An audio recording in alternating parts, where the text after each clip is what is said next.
Hello everyone, welcome to the Lightning Ball channel. If you haven't yet subscribed to my channel, please do so and activate the notification bell. Your support fuels my continued efforts. In our previous episode, we discussed how, within the Palace of Golden City El Dorado, the chaotic battle had reached its climax. From the battle between Leon and Kigali's group, the situation shifted to Leon planning to help Kigali escape. Following Abura's defection, Michael and Feldway intensified their control over their subordinates, causing the perpetually unlucky Kigali to fail once again. Feldway's arrival also led to Leon being controlled by the Lord of Justice, and suddenly, Laplace was up against all the powerful foes. Sylvia's arrival somewhat alleviated the situation but failed to turn the tide, especially with Feldway merely observing from the sidelines. Fortunately, at a critical moment, Yuki demonstrated his genius. He had already broken free from the control of Regalia Dominion, and he also helped Kigali break free from Michael's control. This caused a dramatic turnaround on the battlefield.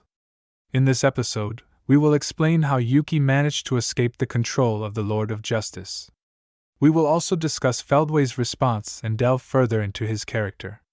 Finally, we'll see how the Moderate Harlequin Alliance, facing the formidable opponent, was powerless to change their fate, and Yuki's ambitions were thus ended. Let's get started. Facing Yuki, who had escaped the control of the ultimate skill Lord of Justice's power, Regalia Dominion, the most shocked, without a doubt, was Feldway. Feldway roared, demanding to know how Yuki had escaped the control of Regalia Dominion. In contrast, Yuki wore a challenging smile, stating the reason was simple: he was a genius. In our episode 50, we detailed the battle between Rudra and Yuki, which appeared to be a situation where Yuki had no chance to retaliate. However, the reality was that the moment Yuki detected the activation of Regalia Dominion, Yuki used his own Lord of Greed's self-consciousness as a decoy, allowing this consciousness to be controlled instead of himself. In the novel setting of TenSura, not many skills possess self-awareness, but greed is one of them. Yuki sacrificed Greed's self-consciousness simply because greed was a skill Yuki had stolen from Mirabelle. Later, greed had always been tempting Yuki within his body, and Yuki had perfectly evolved it into the ultimate skill, Lord of Greed. Although Yuki had gained power, he had always been disgusted by the self-awareness of Lord of Greed. Even though he used it effectively, Yuki remained cautious and did not fully trust Lord of Greed. This approach was similar to Yuki's strategy in controlling Vega. It is a quality that a schemer must possess. Moreover, just like Yuki said himself, he was no doubt a genius. In the subsequent period, Yuki continuously observed the dominated Lord of Greed, using this time to unravel the principles behind Michael's control skills. Yuki then stated, although it took him some time, he had finally caught up with the crucial moment. After saying this, Yuki glanced at Laplace. This was all part of Yuki's battle plan. While under control, Yuki observed the situation and concluded that he could not defeat Feldway for now. However, not being able to win now didn't mean he couldn't win in the future. Yuki believed that with his own growth, opportunities would always arise. In Yuki's eyes, although he couldn't compare with that unreasonable slime, his own rate of growth was astonishing. Thus, Yuki needed to provoke Feldway first, making Feldway believe Yuki was handling things with ease. If Feldway decided to retreat because of this, it would be a significant success. If not, even if it just made Feldway hesitant and give up rash actions, it would buy time for Rimuru's reinforcements. On the other side, Feldway was contemplating Yuki's words, exactly as Yuki had anticipated. Feldway couldn't believe that a mere human could undo Michael's control. Even more absurd was that Yuki not only broke free from Regalia Dominion, but also could use Lord of Greed's skill steal to help those who with angelic ultimate skills escape Michael's control. Feldway identified Yuki as a formidable enemy, one that could cause significant problems if ignored. Therefore, Feldway decided to unleash his secret weapon early and resolve the Yuki issue right there. At the same time, Sylvia asked Yuki if he could also take Leon's Lord of Purity and free him. Sylvia was still clashing with Leon, and resolving this issue would likely win the battle. Unfortunately, Yuki didn't have the spare capacity to continue stealing skills and taking them in. The reason Yuki could take Kigali's Lord of Dominion was that Kigali's ultimate enchantment was given by Michael and wasn't stable, making it easier to steal. For a skill like Leon's, rooted deep within him, it would be extremely hard to steal even Yuki in a fully prepared state. However, Yuki did not explain this far, in order to give Feldway the impression that taking the skill was possible, thereby confusing Feldway. This way, Feldway wouldn't dare to act rashly, and the goal of buying time would be achieved. However, Feldway laughed, indicating that it seemed necessary to deal with Yuki right now. At that moment, Yuki realized his plan had gone awry. But Yuki couldn't figure out what the deviation was. With 5 people on his side, even if Feldway got serious, Yuki was confident they could hold out for a while. Feldway coldly issued the command to kill Yuki.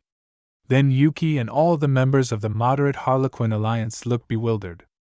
At this moment, Leon was still battling Sylvia, and only Feldway could act. Was Feldway giving orders to the air? However, in the instant Yuki was puzzled, his chest was pierced by a sharp pain. Footman had impaled Yuki's chest. Kigali shouted loudly, not understanding what Footman was doing. Footman then changed his way of speaking, indicating to Feldway that although he owed Feldway a favor, being ordered around like this greatly angered him. At the same time, Footman's gaze turned to Kigali, interrupting her shouts and stating that Kigali had abandoned the name and appearance he bestowed upon her. Footman called Kigali by her once name, Kazalim. Yuki was half kneeling on the ground, and thanks to having reached the state of a spiritual life form, he could still control his body. But Footman wasn't going to give Yuki any chance and delivered a kick that left Yuki unable to move. Seeing this scene, Kigali and Tia rushed over to heal Yuki, while Laplace blocked Footman, questioning who he really was. Footman laughed loudly, asking if Laplace really didn't know the great sorcerer emperor. Indeed, the person before them wasn't Footman, but Kigali's father, Jahil. Meanwhile, Sylvia, who was battling Leon, also showed a shocked expression upon hearing the title Great Sorcerer Emperor. Jahil recognized Sylvia as well. Both were disciples of Twilight Valentine but had parted ways due to mutual dislike, though both were aware of and wary of each other's formidable strength. Jahil's statement immediately tensed the atmosphere at the scene. Kigali, his daughter, turned pale, while Sylvia furrowed her brows. Jahil was Feldway's secret weapon. He had lost his physical body and became a spirit, wandered the lands devastated by Malim. Feldway found him, saved Jahil's fading spirit, and put him into a slumber. Years gone, and after Tatsuya Kondo controlled Demon Lord Clayman, Feldway secretly transplanted Jahil's spirit into Footman, the clown who had the weakest self-consciousness and knowledge.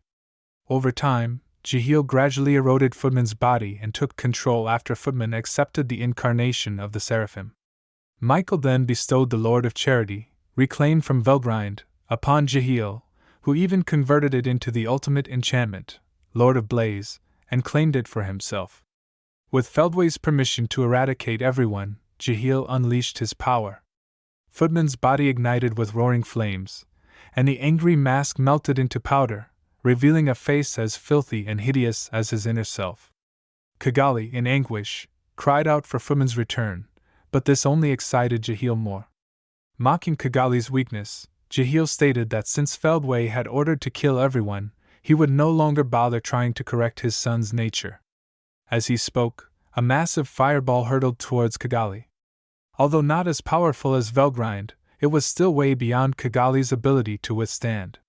Laplace hastily fired magic bullets to deflect the fireball, but due to the disparity in strength, he could only watch helplessly as the fireball engulfed Kigali and the others. However, just before the explosion, the flames suddenly subsided. Standing in front of Kigali was Yuki, who used anti-skill to block the fireball. The moment Jahil saw Yuki neutralize his magical attack, he looked at him with the huge interest, like observing a new toy. Laplace hurriedly inquired about Yuki's condition, to which Yuki responded with a bitter smile, indicating that the situation couldn't get any worse. In the current circumstances, the most important thing was to survive, but even the genius Yuki couldn't find any way out. In fact, Jahil's existence points had reached 14 million, and he was proficient in both magic and close combat. On Yuki's side, Laplace's existence points were just over 1 million, Yuki's were only about 2 million, and even the highest, Kagali, had only 3 million. Even with the mythic level equipment, the ruined scepter, Kagali reached only 4 million. Jahil could still completely crush them with sheer brute force. Yuki was not only annoyed that he had failed to detect the evil consciousness residing in Footman's body for so long, but also indirectly proved how flawless Feldway was in his actions. Feldway's character was extremely cautious, always gathering information about the opponent and intelligence before any battle to avoid uncertain combat. In this battle, as long as Feldway participated, the outcome was essentially decided. However, Feldway remained an aloof observer. On one hand, he absolutely prioritized his own safety. Whether it was Leon or Jahil, they were pawns he used to obtain information about the enemy's combat abilities and hidden skills, pawns that could be discarded at any time. What Feldway needed to do was ensure that he could completely defeat the opponent next time, and here, he was just trying to gather as much information as possible about the opponent's hidden cards. This also suggested that besides Leon and Jahil, Feldway had even stronger trump cards. The perspective returned to Yuki.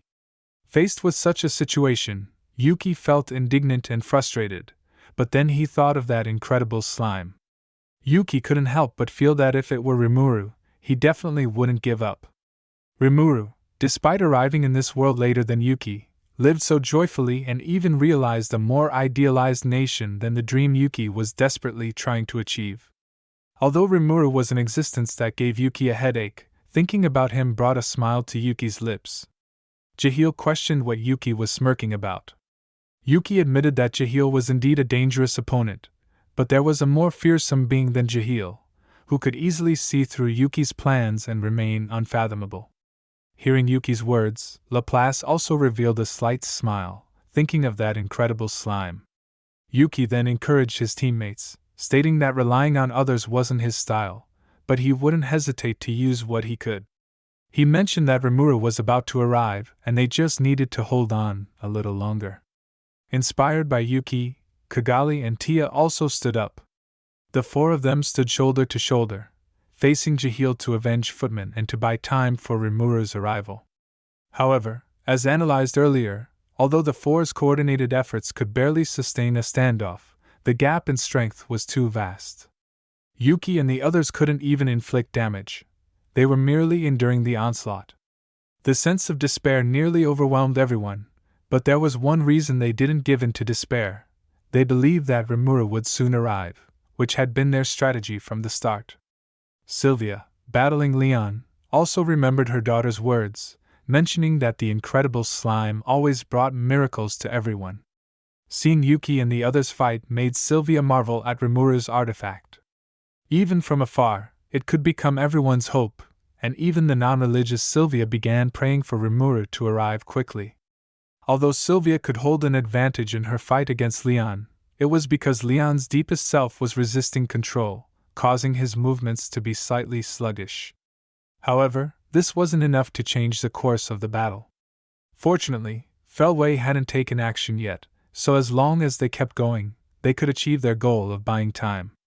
However, the situation changed again. Jahil suddenly realized that Yuki's anti-skill was a trait of Malim's pet dragon. While it was very tricky, the countermeasure was simple, not using magic or skills, but relying purely on brute force, which wouldn't be repelled. Jahil, despite his evil nature, was still a first-class researcher. Worthy of being a top disciple of Twilight Valentine, his research achievements were outstanding, and his insights were very precise. Indeed, Malim's sealing of the Chaos Dragon was also completed through sheer overpowering force. Jahil immediately changed his mode of attack, switching from magical to physical.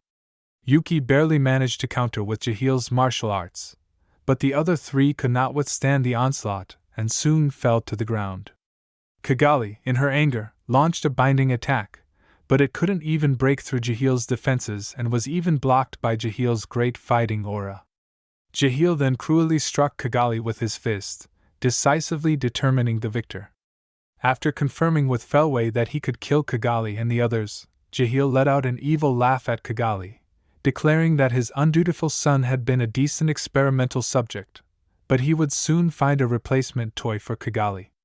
Then, Jahil's hands began to gather an infinite amount of power, turning his pure fighting spirit into a massive energy capable of warping space and time. This was neither magic nor a skill, so Yuki's anti-skill was completely ineffective, leaving only other defensive measures.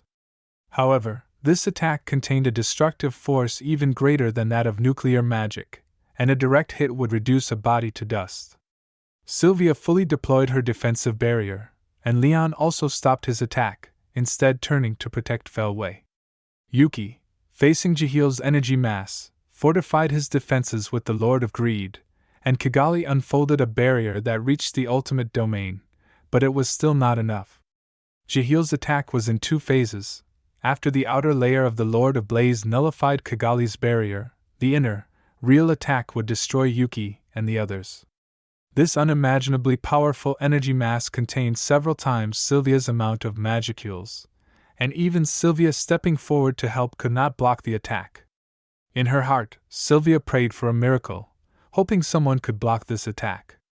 She scanned the four people. Kigali and Yuki had exhausted their strength. Tia's lack of an ultimate skill was futile, leaving only Laplace. But when Sylvia turned to Laplace, she saw a startling scene. Beneath that broken mask was a face that Sylvia thought she had forgotten, but one glance unleashed a flood of memories. It was her husband, the hero Sarian, who she thought had died 2,000 years ago.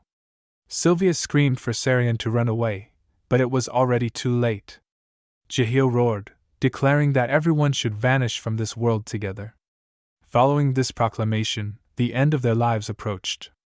A violent explosion, accompanied by dazzling flashes of light, also sent Leon's castle flying. Flames that blazed fiercely instantly engulfed the surrounding area, with waves of heat and sparks ravaging the land before gradually fading away.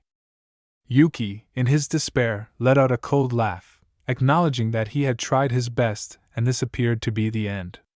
He had been in this world for just over 10 years, starting with his encounter with the demon Lord Kazalim, and had taken steps towards his own desires.